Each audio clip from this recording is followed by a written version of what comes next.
Bien, buenas tardes para todos y todas, tanto aquí como en diferentes puntos conectados. Pues vamos a hacer un análisis sobre la transparencia en la cooperación internacional al desarrollo. Como estudio de caso vamos a presentar el tema colombiano. Yo soy investigador de Migracodes, que se encarga de investigar sobre temas de migración y cooperación al desarrollo. Bien, entonces el objetivo de esta ponencia, voy a ser un poquito bastante concreto, es contrastar las problemáticas de transparencia que ha afrontado el tema de la cooperación internacional al desarrollo, en el sentido de que la comunidad internacional, el único justificante que ha tenido para la cooperación internacional es el conflicto interno. Sin embargo, ha estado cooperando en un marco previo de desconocimiento del conflicto interno por parte del gobierno colombiano en la época del presidente Uribe y antes, y el desconocimiento, la invisibilidad de las víctimas y todos sus efectos. Por lo tanto, ese ha sido un problema bastante delicado. Y vamos a ver cómo ha afectado eso la cooperación internacional al desarrollo.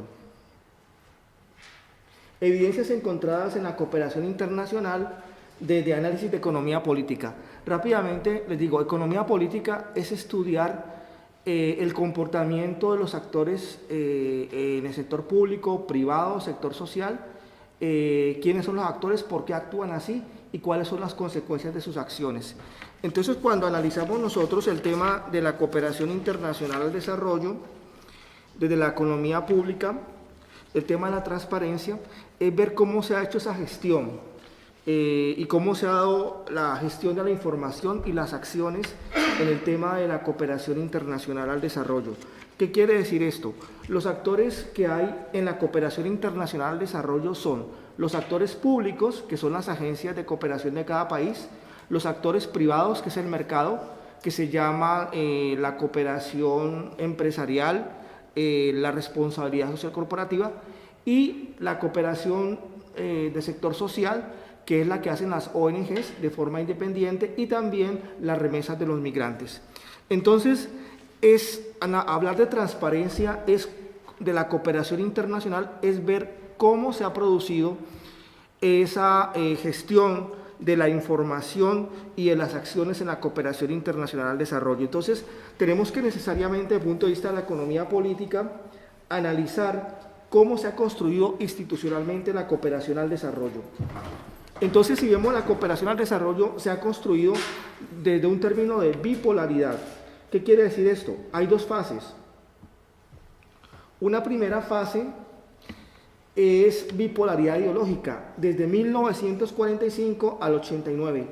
La cooperación al desarrollo internacional surgió cuando hubo la guerra, en el año de 1945, y hubo dos modelos de cooperación. Una cooperación desde economía planificada, socialista, que creó la Confederación de Cooperación en los países de la URSS, y una cooperación desde economía capitalista, liderada por Estados Unidos y el Plan Marshall, que generó la creación de la OCDE y la Comisión de Ayuda al Desarrollo, que actualmente gestiona la cooperación internacional al desarrollo. Entonces vemos ahí que hay dos elementos ideológicos.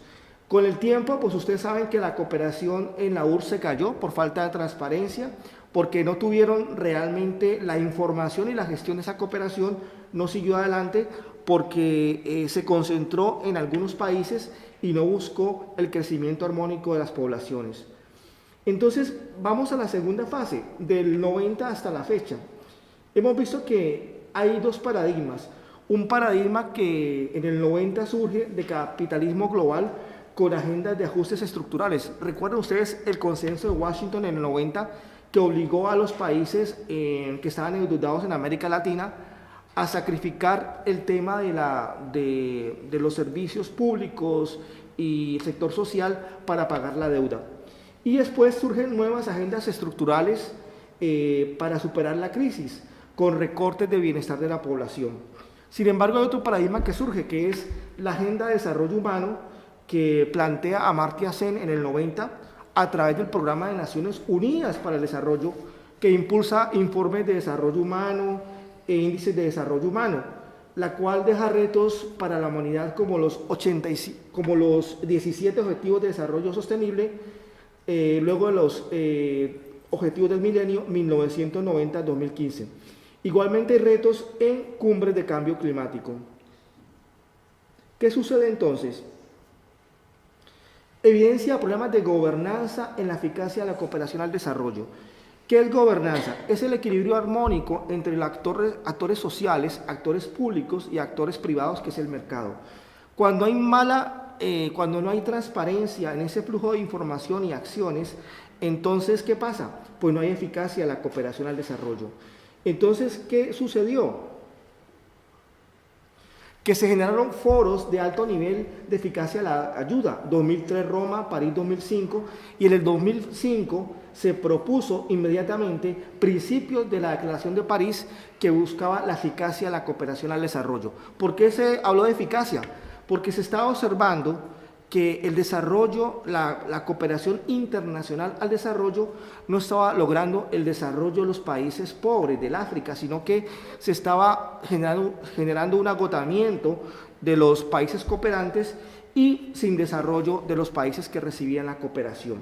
Crearon 5 principios. 1, apropiación, que cada país socio se apropie de la agenda de cooperación. 2, alineamiento, que el país también, el país donante se alineara con el país receptor.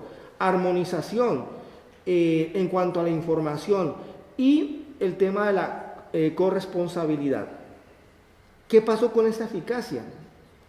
Problemas que se vieron. La eficacia de la cooperación, ustedes pudieron darse cuenta que está centrada en que el país donante hace lo que el país receptor quiere. Entonces, ¿qué pasa? En estrados frágiles con corrupción, conflictos armados como Colombia, pueden evidenciarse dificultades para cumplir principios de eficacia. Entonces, esto ha sido una situación muy complicada. Entonces, en los foros de Accra 2008 y Busan 2011, se promovió la apropiación democrática. ¿Qué sucedía? Por ejemplo, en el caso de Colombia, como la Declaración de París promovía que los países donantes se adecuaran a Colombia, entonces, ¿a quién se adecuaban? A la visión de cada gobierno sobre la construcción de la paz. Entonces, aunque la comunidad internacional, los donantes, querían cooperación en un marco de reconocimiento del conflicto interno, de las víctimas, etcétera, el gobierno del presidente Álvaro Uribe Vélez se dieron cuenta que hablaba de amenaza de terroristas y no hablaba en ningún momento del conflicto interno. Entonces, resultados de evaluación de la eficacia. Hubo informe de monitoreo en diferentes países del mundo y que se creó la Alianza para la Eficacia de la Cooperación, porque se buscaba mejorar la cooperación en diferentes países del mundo. Y profundizando el caso colombiano, pasemos aquí rápidamente, análisis de economía política de la institucionalización de la cooperación colombiana. Veamos las fases. Evidencias de gobernanza de la cooperación colombiana. Fíjense que en la época del presidente Andrés Pastrana, aquí se creó la Mesa de Donantes por la Paz, 1998-2000, en un contexto de diálogos con la guerrilla que fracasó. Después vino la época del presidente Uribe, 2002-2006, y hubo declaración de amenaza terrorista de la guerrilla y narcotráfico, y creación de la mesa de diálogo tripartito. El grupo 24, el G24, era 24 países donantes de la mesa. Y habían actores sociales, la alianza, integrada por diferentes actores sociales, y el gobierno colombiano estaba la Agencia de Cooperación del Gobierno, la Dirección de Cooperación Internacional del Ministerio de Relaciones Exteriores. Resultados en gobernanza, es decir, el equilibrio armónico. Pues gracias a eso se hicieron varias conferencias en Bogotá, en Cartagena, y se pudo coordinar sociedad civil, países del G24 y Colombia hacia una mejor cooperación. ¿Qué debilidades hubo? Evidencias de debilitamiento de la gobernanza. ¿Colombia qué hizo? El gobierno colombiano, el presidente Uribe, después del 2006, se adherió a la Declaración de París. ¿Con qué propósito? Con el propósito de que él solamente negociara directamente con los países donantes. O sea que desapareció la oportunidad de que los sectores sociales definieran la cooperación en Colombia. El gobierno colombiano justificó esto como coherente con su adhesión a la Declaración de París. Entonces, el gobierno se adherió a la Declaración de París para definir la cooperación directamente con los países donantes.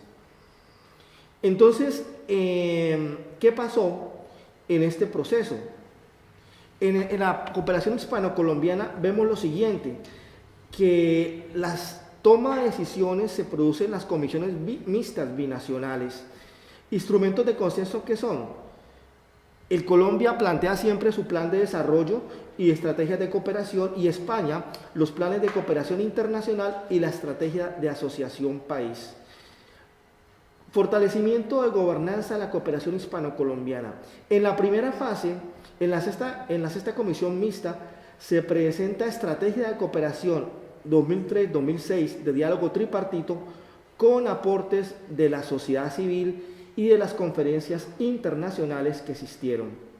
Desafortunadamente, esto se fue, como les dije, debilitando, y fíjese que en el acta de comisión el gobierno colombiano aclara que no acepta valoración del conflicto interno, y España asume la alineación con esta valoración, pese a que ha caracterizado a Colombia como país con violencia cultural en el documento sobre Colombia como país de atención especial PAE. Ay, bien. Vamos a ver. ¿Qué pasa con esto? Ya. Entonces, la nueva alineación ocurre desde el tercer plan director, donde el gobierno directamente negocia la cooperación con el gobierno español sin participación de la sociedad civil. Pero después, cuando termina su gobierno presidente Santos, hay un nuevo entorno. Cuando el gobierno reconoce el conflicto interno, entonces ya se empieza a adecuar el alineamiento de la cooperación colombiana con lo que dice la comunidad internacional. Una cooperación que reconoce el conflicto interno y la construcción de paz. Entonces, en conclusión, ¿qué podemos decir? Que la cooperación internacional al desarrollo en Colombia ha tenido, desde la Declaración de París, la imposibilidad de que la comunidad internacional pudiera cooperar como quería cooperar, desde el reconocimiento del conflicto interno y desde las víctimas. Y después fue el propio gobierno, con esa Declaración de París, que fue el que tomó la decisión de empezar a construir la paz, y por lo tanto la cooperación se adecuó a esa situación. Entonces, ¿qué pasa en cuanto a transparencia? Vemos cómo no hubo coherencia entre lo que buscaba la cooperación internacional y entre medios y fines. Muchísimas gracias.